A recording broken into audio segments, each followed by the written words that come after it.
আসসালামু আলাইকুম। সবাই কেমন আছেন? আশা করি সবাই ভালো আছেন। আলহামদুলিল্লাহ আপনাদের দোয়ায় আমিও ভালো আছি। তো আজকে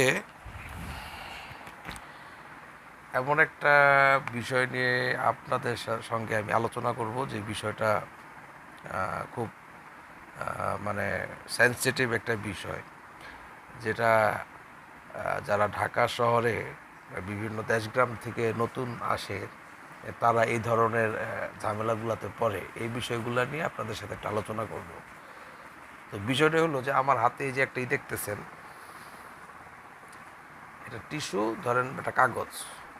এই কাগজটা কিছু কিছু রিক্সাওয়ালা কিংবা কিছু কিছু সিএনজিওয়ালা বা এরকম যারা নিম্ন শ্রেণীর যারা দিনমজুর, তারা এই এই গোল যে ইয়েটা দেখতেছেন, এরকম জিনিস দিয়ে মানুষকে ধোকা দেয়।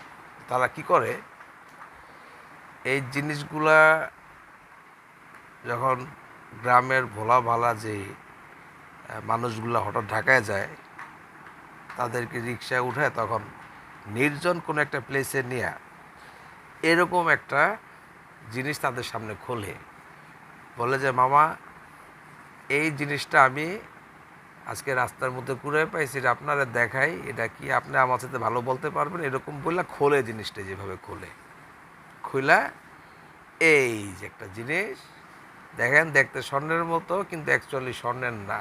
ওই রিক্সাওয়ালা এমন একটা ভাব নেয় যেন জিনিসটা বোঝে না এই জিনিসটা কি। তখন বলে, দেখেন তো মামা, এটা তো মনে হয় স্বর্ণেই, স্বর্ণের মতোই লাগতেছে। আবার এখানে লেখা আছে, একটা চিরকুট দেখা আছে, এখানে লেখা আছে কোনো এক ব্যক্তি কারোর জন্য পাঠাইছে এরকম 2 ভরি স্বর্ণের চুড়ি বা 2 ভরি স্বর্ণের কানের দুল। তো ভোলাবালা যারা আছে, গ্রামের সাধারণ মানুষ বা শহরে যারা থাকে, এরকম সাধারণ মানুষ সব জায়গায় আছে, তারা করে কি, ওদের ফাঁদে পড়ে যায়।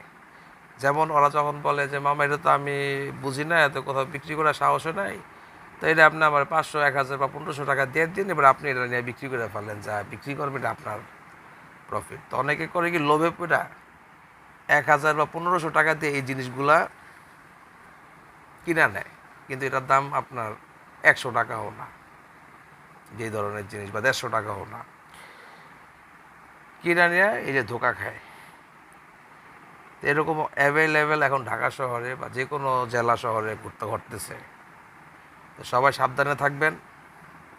আর কারো জীবনে যদি এই ধরনের কোনো এক্সপিরিয়েন্স বা কোনো আত্মীয় স্বজন এই ধরনের এক্সপিরিয়েন্স থাকে, তাহলে আমার সাথে বা কমেন্টে শেয়ার করতে পারেন। সবাইকে আল্লাহ সাবধানে রাখুক, সুস্থ সবল রাখুক, এই কামনা করি। সবাই ভালো থাকবেন। আসসালামু আলাইকুম।